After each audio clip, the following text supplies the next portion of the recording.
Supreme court ने एक बार फिर प्रवर्तन निदेशालय यानी ईडी की कार्यप्रणाली पर कड़ी नाराजगी जताई है।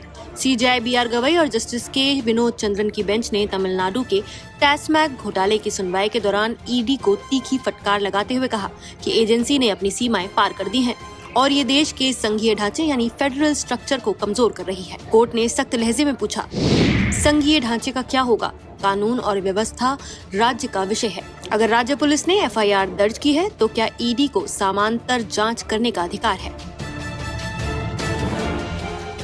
मुख्य न्यायाधीश गवई के इन सवालों से साफ था कि अदालत ईडी की बढ़ती दखलंदाजी को लेकर गंभीर रूप से चिंतित है।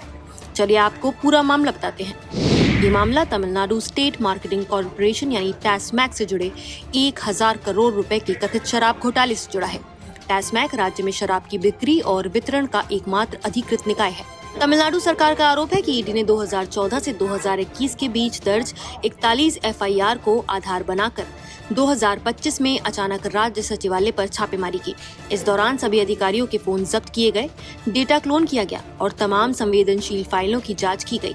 राज्य सरकार ने इसे राजनीतिक प्रतिशोध बताते हुए सुप्रीम कोर्ट का दरवाजा खटखटाया और कहा कि ईडी की ये कार्रवाई न केवल अनुचित है बल्कि राज्य की स्वायत्तता पर सीधा हमला है।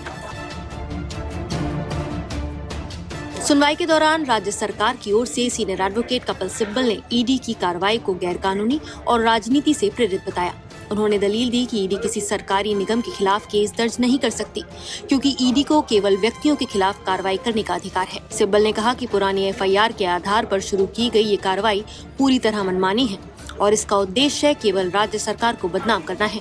उनका तर्क था कि ईडी का दायरा सीमित है और राज्य सरकार की जांच में दखल देकर वो संविधान के संघीय ढांचे और राज्यों की स्वायत्तता को कमजोर कर रही है।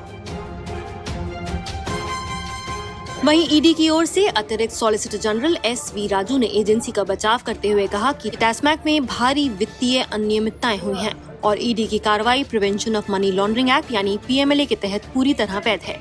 राजू ने कहा कि जैसे ही किसी अपराध से मनी लॉन्ड्रिंग का पहलू सामने आता है, ईडी को जांच करने का संवैधानिक दायित्व है, चाहे मामला किसी भी राज्य में क्यों न हुआ हो। लेकिन सुप्रीम कोर्ट ईडी की इस दलील से संतुष्ट नहीं हुआ। कोर्ट ने सख्ती से कहा कि अगर हर राज्य के एफआईआर पर ईडी जांच शुरू करने लगे तो फिर राज्यों के अधिकारों का क्या होगा। सीजेआई गवई ने स्पष्ट कहा कि कानून व्यवस्था राज्य का विषय है और केंद्र की एजेंसियां अगर बिना सीमा जांच करेंगी तो इससे संघीय ढांचा असंतुलित हो जाएगा। कोर्ट का लहजा साफ था, ईडी को अपनी सीमाएं याद रखनी होंगी। लंबी बहस के बाद सुप्रीम कोर्ट ने ईडी की मनी लॉन्ड्रिंग जांच पर फिलहाल रोक लगा दी है। अदालत ने कहा कि जब तक पीएमएलए के प्रावधानों पर लंबित समीक्षा याचिका पर फैसला नहीं आ जाता, तब तक ईडी टैसमैक मामले में कोई नई कार्रवाई नहीं कर सकती। कोर्ट ने यह भी याद दिलाया कि मई 2025 में इसी मामले में सुप्रीम कोर्ट ने ईडी को छापेमारी के लिए फटकार लगाई थी और तब भी जांच पर रोक लगाई गई थी। सुनवाई के अंत में सीजेआई गवई ने एक तीखी लेकिन लपेटुले अंदाज में टिप्पणी करते हुए कहा, पिछले 6 वर्षों में मैंने ईडी के कई मामले देखे हैं, लेकिन मैं कुछ नहीं कहना चाहता वरना ये फिर से रिपोर्ट हो जाएगा। इस टिप्पणी ने अदालत की झुंझलाहट को साफ दिखा दिया। कुल मिलाकर सुप्रीम कोर्ट का यह संदेश बहुत स्पष्ट है, ईडी कोई सर्वशक्तिमान एजेंसी नहीं है, उसे संविधान द्वारा तय सीमाओं के भीतर रहकर काम करना होगा।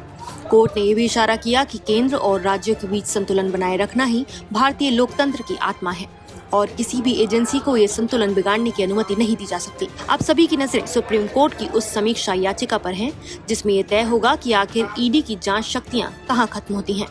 फिलहाल आप इस पूरे मामले पर क्या कहना चाहेंगे? अपनी राय हमें कमेंट करके जरूर बताइए।